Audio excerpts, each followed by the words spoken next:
welcome to Texas Tough Chicks. Hey, if it's your first time, welcome. If you're coming back for your poison, welcome back. And we're going to follow up a little bit on our discussion with the movie that we were talking about, Civil War, that's coming up. And we're only thing that's out right now is the trailer, and we were talking a little bit about that and how ridiculous it is to think that California and Texas would have any kind of partnership. But in all of that, we've had many discussions. I'm Gwen, and this is Vivian, Irene, Sassy. Hey, Sassy Viv. Sassy Viv. Hey, we've had a lot of discussions, you and I, because me and you, not together, but separately raised sons, right? Right. And I just have to say, thank God they're all normal human beings, not participating in any rioting or stupidity. No. So we've had a lot of discussions, you and I, many. Yes. I think this is the first one we've had on a camera where we've taped it, mostly because I use a lot of swear words when I talk about it. So that's probably not very appropriate for what we're doing here. Oh, thank you, Jesus. I love him, by the way, but I just have this problem with the swear words. Well, sometimes it just has to, just no other word works. What can you say? There's forgiveness. I just have to say that.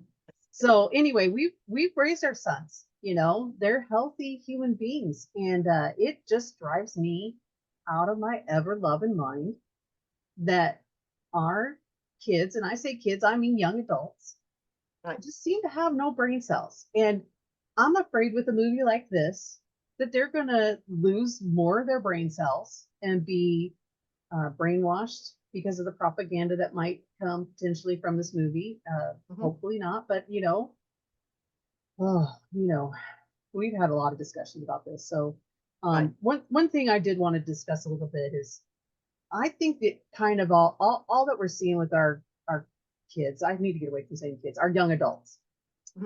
And I think a lot of it stems from lack of attention. I think they need so much. They're like a spoiled child that needs attention. And so they do things without like using their brains to get that attention, like the whole, like now it's like the transgender thing because you didn't get enough attention for being gay, it's kind of like, it's gotta, or the rioting because I gotta get on camera and I gotta get my attention and I gotta get kudos from the people around me, because I'm standing up for something, but I don't even know what I'm standing up for. I feel like there's this crazy, and it plays out in the social media stuff. They're their own paparazzi. I'm taking a picture of myself looking like this. I'm taking a picture of myself looking like this. I'm taking a picture of myself eating this. I'm taking, this is ridiculous, It is ridiculous. And I think back when I was a kid, the things we used to do, Friday night, we would go to the parking lot of, I don't know, grocery store. Oh, everybody, sit on the tailgates of the vehicles and okay, whatever. I got to stop you right there. Talk. They still do that in the small town Texas that we're in. They still that's do. Good. The kids I'm glad to know that. I'm glad to know that. At the parking lot, hanging out. Okay, I had to put that in. The thing was, people were talking. I mean, they were looking at each other in the eye. What we've got now is you're behind a computer screen and you say stuff that you wouldn't say to somebody's face. Right. And that's a problem. The social skills that we were raised with, and I raised my children with, my boys, in their 30s, they don't, the whole computer, I mean, that's just, they rather go and sit out and hang out and talk with their cousins and not be here, all the time. So yeah, like my kids too, same thing, 30s, and they, even though they're completely computer literate, even though they do have, their social whatever on, but they do not live their lives. Oh no, at the not at all. computer. And I have to say something about this because here we are, right? We're on screen. So I can guarantee you every single thing that we say right here, I would say to someone's face. I would too. And that's the only reason I was, that's part of the reason that I decided that I wanted to be part of this, was to say, there are things in my head that I do say to my family and my friends that I would say to anybody in America right now. And I would be happy to say it. So yeah. And talking about the whole thing about the Civil War, you've got to be careful too that they're not pushing all of our buttons to have a civil war with each other. We've got to remember, our fellow citizens, our neighbors, we're not the enemy of each other. If we would unify, it's the elites and it's the people that are, the puppet masters out there, they're pulling all the strings, that really are the enemy. And we've got to remember that. that they're the ones that are pitting us against each other. And we just need to Exactly. say, no, not going to do it. I think the hate Well, all comes from the left. The rioting all comes from the left. And you try mhm, and say these like January 6th, and they're, mostly like older people meandering in. They're walking in, they're being led in by the Capitol Police. right, Even comes close to what they've been doing to Jews in our own country right now, right. screaming at them to gas them, Hmm. screaming at them they should be dead. Are you kidding me? Well, and look at the fact that the January 6 people are in prison and Right, have been in prison since they were first arrested, and right, they're being treated like subhumans. They've right, never had a trial. They're not allowed to speak to family or reporters or anybody. So this is like the American gulag. right. Exactly. It's political. It's all political. It's Yes, it is. it's ridiculous. And unfortunately, our young people who can't even formulate their own thought. Like they have to be spoon-fed a thought. Hmm. It's like so disheartening to me to think like down the road 20 years from now they're going to be our leaders, right? Oh yeah. They have been so brainwashed. Well, first of all, let's just go back to my idea of the attention thing. I think it kind of stems from the dismantling of that everyone has the dismantling of the family It unit, is. okay? It is absolutely. And this whole idea that kids need to be basically institutionalized from the time they're born, basically. So really you hand off a baby because you want your boat and you want your super nice house and you have to have your Hmm. brand new cars, and you Hmm. hand over your baby to someone who doesn't love your baby, No, does not love your baby, no. doesn't love your toddler, doesn't love your preschooler. What do you think you're going to get from that? Right. What is the product of that? But we've been so conditioned to be materialistic, number one, and to Hmm. trust the government Hmm. Oh, they're going to and fix everything. trust them with our kids.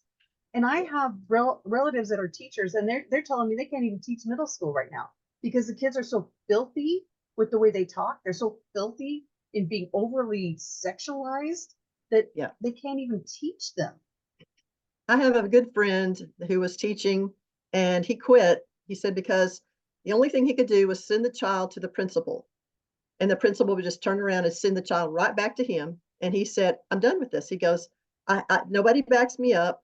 There's no discipline that I'm allowed to do. He said, so why the grief? I don't want the grief anymore. So he quit teaching. Because those are good teachers that are There leaving. are good teachers out there. I think they're good teachers out there, but they're being so squashed as far Right. as all the woke agenda, the whatever, it's like, yeah, I know teachers now here in where I live who said they're so sick of the administrative stuff that they're she says, I love teaching. I love what I do. And she said, I think I may not do it anymore. Yep. Just because you can't teach, you can't be a teacher, you can't do what you're supposed to do and what you love, which is helping children become good adults, functional adults, because there's all the other garbage that they're having to add in. And she said, I just don't want to play in that pool anymore.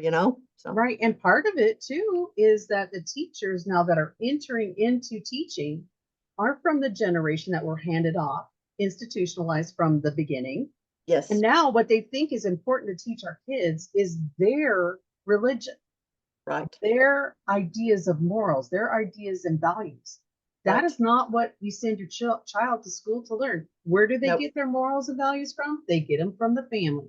That's where they right. should be getting them. That's where they should get them. That's They should right. get them. Right. And I mean, when I see this, like, forcing kids to march in the rainbow Oh, jihad yeah. thing and sing the rainbow jihad songs, I'm like, that's up to No, the parents. You know what? If you right, want to do that, I'm conservative. Live and let live. That's up to you. right, right, Don't push that on my kids. Just like I would make your kid walk in singing hymns into a public right, school. I wouldn't right. make them No, sing hymns walking into school. That's your freaking religion. Quit shoving right, it down our throats. We're right, done. right, We're sick right. of it. And you do that. Okay, so now you have a kid who's been institutionalized, hasn't gotten the love and attention it should have gotten, or she or he or whatever, or the 72 other genders they're supposed to be, right? Yes. Right. And and so now you're going to put them into school. Now they're amongst all these other kids who've been institutionalized. Now you've got the teacher who's been institutionalized their whole life. Now they're thinking they're teaching. Now there it's such a ripening, it's like a ripe environment for brainwashing. It's like Mhm. this kid who really maybe hasn't gotten the attention that they needed growing up is going to be pat on the back by their teacher and by their peers for standing out in some, you know, way that maybe they don't even feel in their heart, but it's Right. going to give them the attention that they want. And then you got the social media. So you got to get all that attention from social media. It's just like this real weird like addiction that our young people have to attention. Yep. And I think like any addiction, it stunts everything else in their lives. You know, they're not wanting to work, they're not wanting to No. get a car, they would rather live with mommy and daddy, they'd rather smoke Hmm. their pot. They just like these like Right. they don't want to grow up. They want to wear little ears to pretend they're a cat. I mean, it's almost Furbies. like, you know, they're almost like playing dress up like a little Yep. kid, you know? Yep. It's like they haven't matured past, you know, all the things that a family teaches you growing up when you have a mom or dad at home, when you come Hmm. home from school, that teaches you how to be a human being and how to, Right. you know, critically think through things and, you know, how to respond appropriately. And all of that just like out the window. And I just feel like these kids have raised themselves on the internet and Hmm. they're really skewed. I don't know. What do you think? What do you think? I mean, am I off on Yeah. this? No, no, no, no. It goes back to the whole thing about education has Mm, beaten critical thinking right out of them. yeah, yeah, I mean, exactly. and the social norms, the things that, pride in your country, Yeah. uh, the love of a family, all of that. Mhm.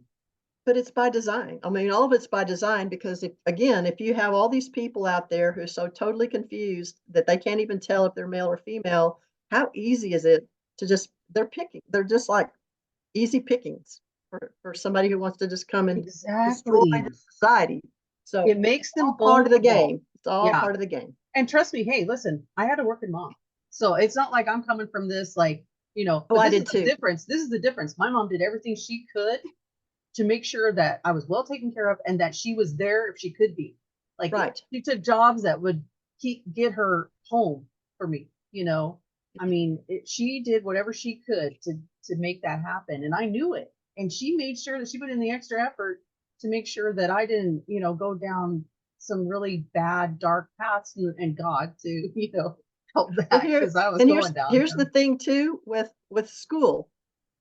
In my family, if I'd gotten in trouble at Oh, school, I was doubly in trouble when I got home. oh yeah.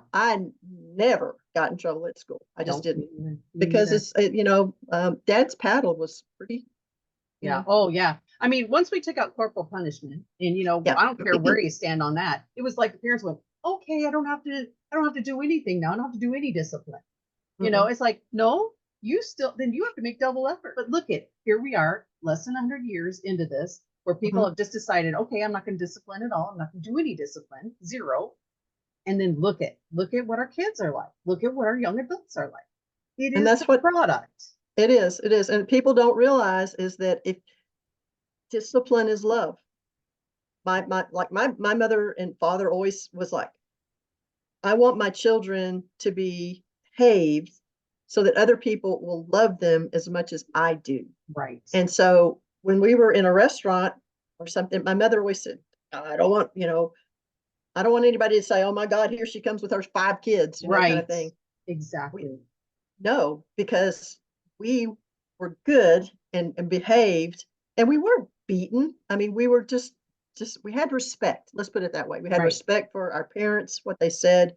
We had respect for the other people that we were interacting with, and therefore we respected ourselves too.